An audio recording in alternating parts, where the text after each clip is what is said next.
So Sarah Goodyear is a journalist, podcaster, author. I met Sarah at the Freeway Fighters Conference last year in Minneapolis. I went there to learn from other folks who are working on reckless highway expansions and was trying with a group of folks here to stop the Turnpike Authority from building the Gorham Connector. And we were walking along the streets of Minneapolis that were just utterly obliterated by urban freeways, like whole swaths of towns that were destroyed. And Maine is so fortunate that we didn't have that happen. But I think we still have a lot that we can learn from what other places have been doing to correct the mistakes that were made in those years and grow from there. So we want to welcome to the stage Sarah Goodyear. Hello. Hello. Come on. Skowhegan. This is incredible.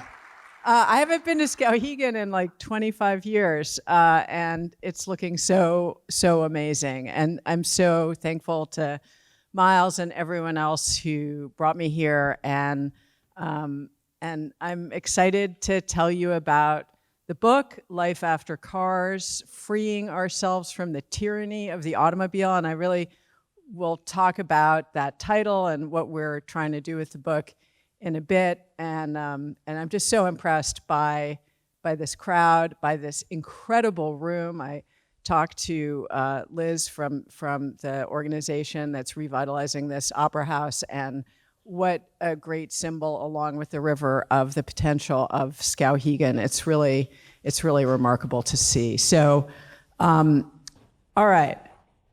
Full disclosure, I am from away. I am a flatlander.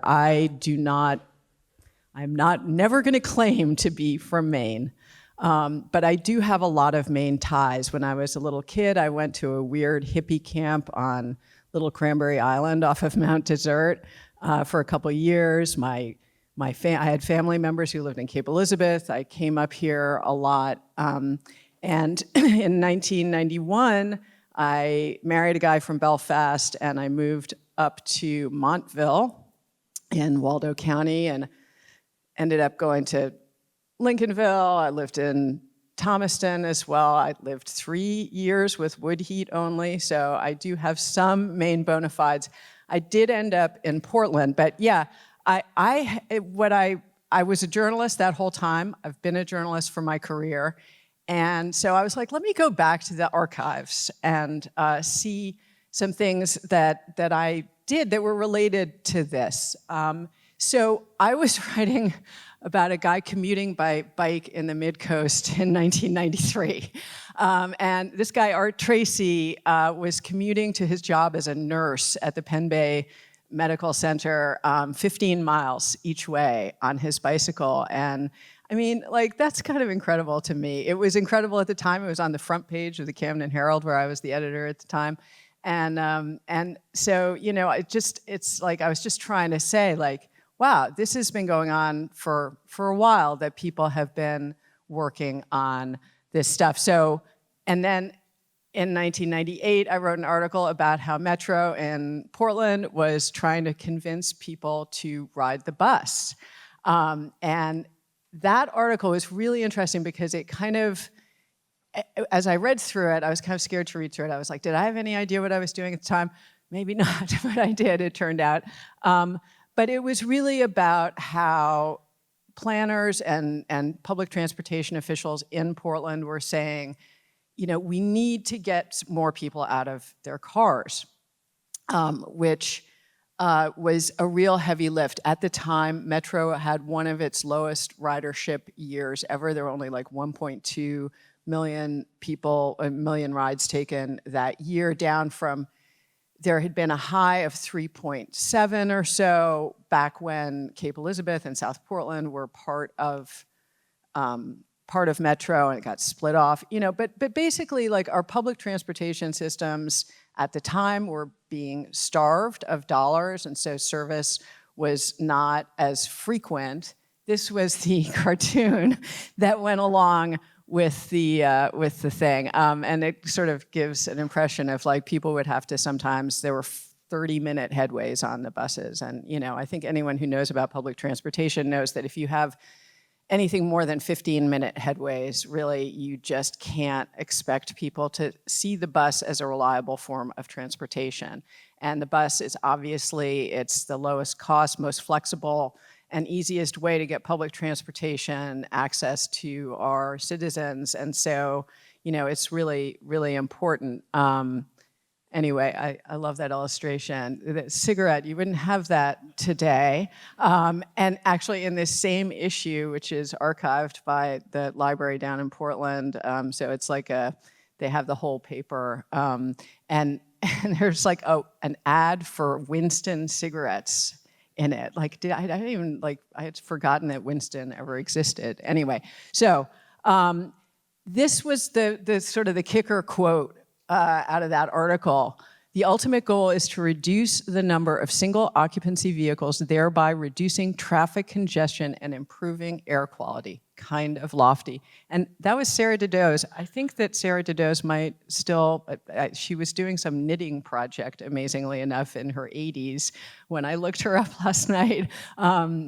So, but I mean, think of that. It is a lofty goal, and it's a goal that people have been working toward for a long time. And I guess I could get kind of bummed out and depressed by the idea that, we're still working on this. But what I have seen over my career as a journalist, especially since I started covering this beat exclusively in about 2006, is that the conversation really has moved forward. And there didn't used to be a room full of people like this. There didn't used to be the energy coming from the younger generation saying, we don't want to be beholden to cars.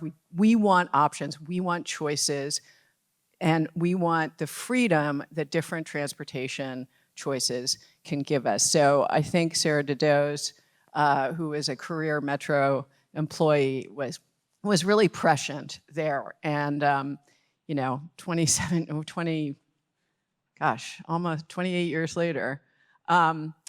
So I was in Portland on my way up here, and, I just wanted to sort of talk a little bit about how it looked. I've been back since I left in 1999, but when I was the editor of Casco Bay Weekly, which was a really great newspaper, I loved living in Portland. It was just such a great place. And so, as I did my little tour around the downtown, I was like, oh yes, some of my sort of the iconic favorite haunts of mine remain. And I met my wife at Gritty's, actually. So, that's why that's in there, because that's a special place for me. Also, pretty much all the surface parking I remember is there. I have to say that huge swath around Merrill Auditorium, I mean, there's just these fields of parking that go on and sort of cascade down toward the harbor. And I was a little surprised to see how much of that still remains, because it seems like there's an infill opportunity there. I don't know. I'm not an expert on Portland anymore. There was a time when I was the editor of the Casco Bay Weekly, which was a great alternative newspaper for anyone who remembers it, that I sort of knew what was going on in Portland. I'm not going to pretend that I do now, but I do think that there's probably some better uses for some of the prime real estate in downtown Portland than that. And I did want to include this picture because again, a lot of the work I do is about trying to provide historical context and trying to help. It's a little bit like what Christina was just doing with Skowhegan, trying to help people imagine what could be. And this was Portland when it had about the same population that it has today. And I think, anyone who's been on Congress Street, as I was the other day, or, it just never really looks like this. And so, what have we lost by focusing on the automobile as our main mobility device? What has happened to us? That's really what Life After Cars, the book, is about. It's about how we got to where we are and why it sucks so badly and why it's so bad for us as a society and as individuals. And then it's also about who is working to change things and how can we all become part of that change? So, oh, and then I also didn't want to show this because here in Skowhegan, things were different too. I just think that's beautiful. And also you see there's some ladies in the lineup there. So I'm glad to see that the rich recreational tradition of Skowhegan is going to be revived, maybe this time with mountain bikes. But okay, let me just get this out of the way. As Miles said, the war on cars is no doubt a provocative and divisive title for a podcast. How did we come up with it? Well, we came up with it because pretty much anytime there is a proposed bike lane or anything that's going to take away even one parking space from anybody anywhere in the world, you hear from elected officials, other community leaders, this is the war on cars. The war on cars wants to take away your ability to drive your car by putting in bike lanes, by making pedestrian streets, whatever it is.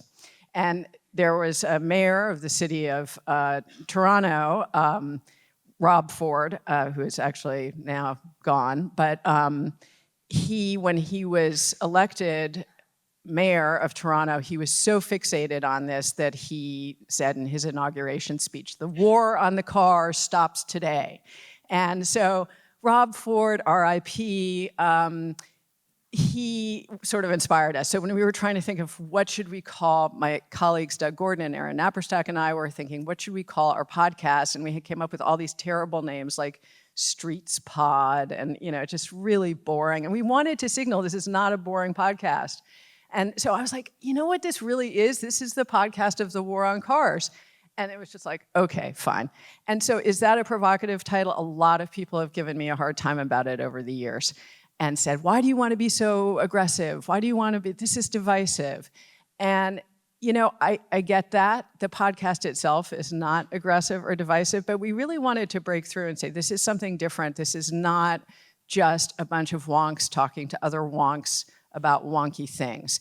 This is about our lives, the way we live them, the way that we see ourselves in popular culture. We've had episodes about Lego and why there are no bike lanes in the Lego City kits. We've had episodes about why is it that guys who ride bikes in movies are always losers.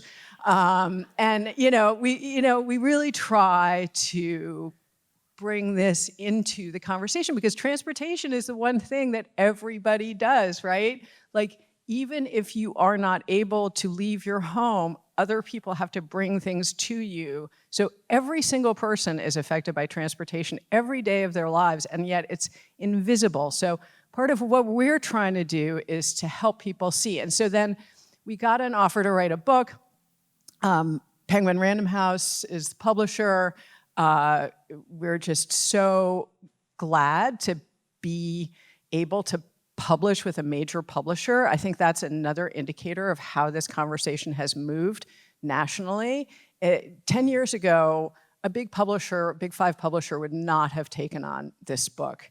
And this time they were, not only did they take it on, they've given us a lot of marketing support, a lot of support getting it out. We have been to, this is my 32nd city it's a town, I know that. But this is the 32nd municipality that we have been to on this book tour in the last 7.5 months.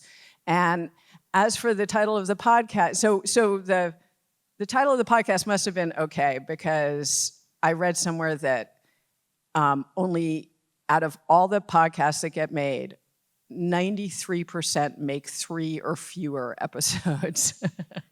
And they were about to publish episode 174. So, and thanks to the Patreon supporters like Carrie, who keep it going, and it's been really great. But the book is a follow-up, and so we wanted to reach a different audience with the book, and our editor, sort of late in the production process, called us up and was like, hey, we're kind of wondering about the title. We had always thought it was just going to be like The War on Cars, the book.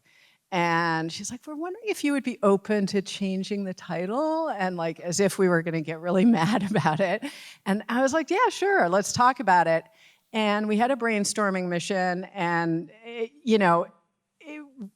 in like the first 10 minutes, somebody from the marketing department was like, what about life after cars? And immediately we all loved it. And the thing that we love about it, and I love about it, is that it is also provocative, and lots of people find that phrase to be too provocative and are like, why are you being so radical? But I see it as an invitation to imagine something, because there's nobody in this room and there's nobody on this planet who remembers what life was like before cars. That memory is gone. That living memory is gone. And it's a pretty significant thing, because if you think about the history of the human species, the time that we have had an automobiles is about like an eyelash's worth of time on that timeline. And it is not what we evolved to do. It is not, we're probably like pretty unprepared for a lot of the things that this has done to us, just on an evolutionary level. So what we're trying to do is to imagine, not a life with no cars, because obviously I'm not going to pretend that that's a possibility or even desirable at all. Cars are a tool. They're a good tool for many jobs, and but we need to have choices, and we need to not have cars be the only option for us, because they're extremely, extremely limiting in terms of, they're 30% of the people in the United States of America don't hold a driver's license. Those people, who include children, but also people with disabilities that prevent them from driving, and people who don't want to drive, people who don't have documentation, all of those things, those people are not able to participate in society fully in pretty much anywhere in the United States, except for the city where I live, New York City. And that's just wrong. Like, being able to participate in life without owning a vehicle that costs you tens of thousands of dollars over its lifetime should not be, we should have options. And so that's really a lot of what the book is about. And I do love the solar punk cover with that illustration. When we all saw it, we were just like, oh my God, that's exactly what we're talking about. So I'm going to tell you a little bit about the book, but I'm not going to read or anything like that. But I'm going to tell you that we start the book with Action Comics number 12 from May of 1939. Now, this, if you are a comics book fan, you'll know that this is the series that introduced Superman. And I don't know if you guys remember Superman. That movie came out a couple of years ago. There was a big controversy that Superman was an immigrant, Superman was too woke. So let's go back to the source material from 1939. So it tells the story of our friend Clark Kent, who comes out of the Daily Star, later to become the Daily Planet, and he sees a man has been hit by a car and killed. And it turns out it was a friend of his. And he is so outraged by this that he goes, he puts on the cape, puts on the tights, breaks through the wall of a radio station, and issues this warning. A warning from Superman: pay close heed. And he talks about how the auto accident death rate of this community is one that should shame us all. It's constantly rising and due entirely to reckless driving and inefficiency. More people have been killed needlessly by autos than died during the World War. Okay, the World War he's talking about is World War I, which was the war that introduced mechanized death to the world in the 20th century, pretty much. And that's how significant the impact of car violence seemed to the people who created this character at the time. And he said, from this moment on, I declare war on reckless drivers. See, it's Superman did it, right? Okay, so they're going to answer to him, and he just goes on a rampage. Now, I would just like to point out, this is not AI. This is real. This is what they did back then. I did not make this up. This is the real stuff from the olden days. He goes initially to a used car lot. They're selling lemons, that are dangerous. He smashes them all up, and I'm going to enjoy this private little war. I love that. Then he gets hit by a car, and of course, because the car is not made out of kryptonite, he's fine.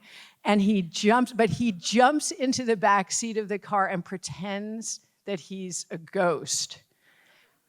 And he says, "I'll haunt you," to the driver. And I love this because, Superman, we think of Superman as being kind of a nice, wholesome guy, but this is like sort of the vigilante Superman, so like the Batman Superman. Love that. Okay, and then he goes to a car factory, and he's just smashing. He's just like, because you know why? Superman believes in systemic change, okay? And you gotta get to the root of the problem there. So he does all of that, but then he really goes to where the power is. He goes to the mayor, and he jumps into the mayor's car, pushes him over into the passenger side, and just floors it. And they're going through Metropolis just, like crazy. And the mayor's like, "You're gonna kill us like the others?" And this is where Superman lays the accountability right at the feet of the elected official and says, "What do you mean? Oh, well, you didn't enforce the rules, you didn't take care of your people, and you doomed many to death." And, really holding him accountable. Then he picks him up and flies him up and has him look in the window of the morgue at all the maimed bodies. Okay, this is a hardcore, right? And the mayor, sure enough, is scared straight. He's like, "Yeah, okay, I am going to change everything." He starts this incredible enforcement program, and it's so efficient that Clark Kent himself gets a parking ticket because the mayor's orders are that everything has to be enforced. And I love that he's like, "Oh, it worked." Like inside, he's so happy to have gotten the parking ticket. So next time you get a parking ticket, just remember, Superman is proud of you. Okay, so why did Jerry Siegel and Joe Shuster, who created Superman, why did they make one of their earliest Superman comics was about not Lex Luthor. Lex Luthor hadn't been invented yet. It was about the scourge of traffic violence. Why would that be? Well, because in the year that they were born, 4,700 people were killed on the roads of the United States of America. By the time they published this, it was 32,386. That's when the United States had a population of 130 million. And so it was a rate of about 30 per 100,000. And I'm going to put that in context for you today with the rate where we have it's usually about 40,000 people a year die on the roads in the United States.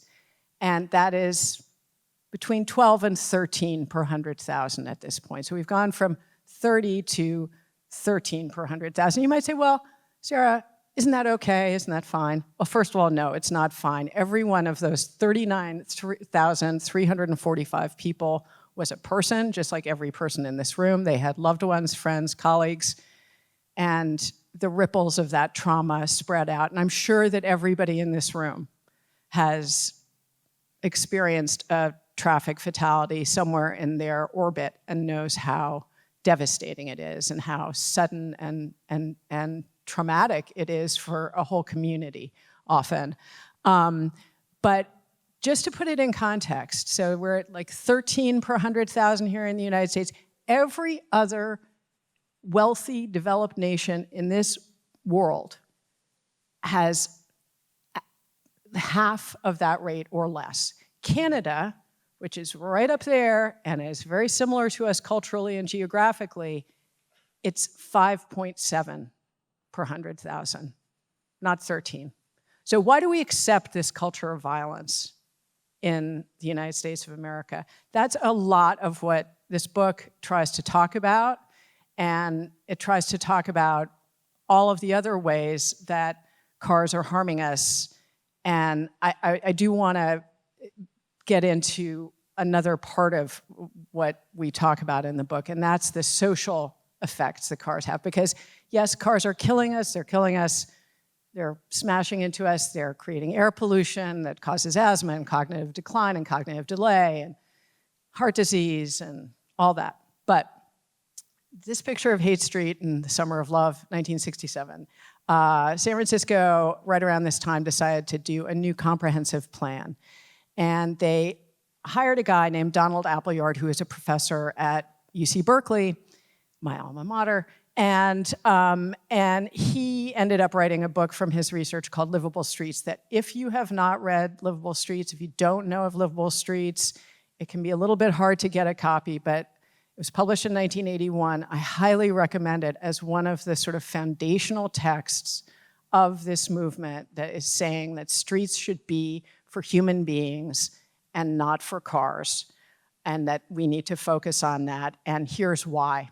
Because he did the research. So he and his colleagues went out onto 3 different streets in the city of San Francisco, one that had heavy traffic, one that had lighter traffic, and one that had quite light traffic. And what they found was that the social patterns on the streets were radically different from each other.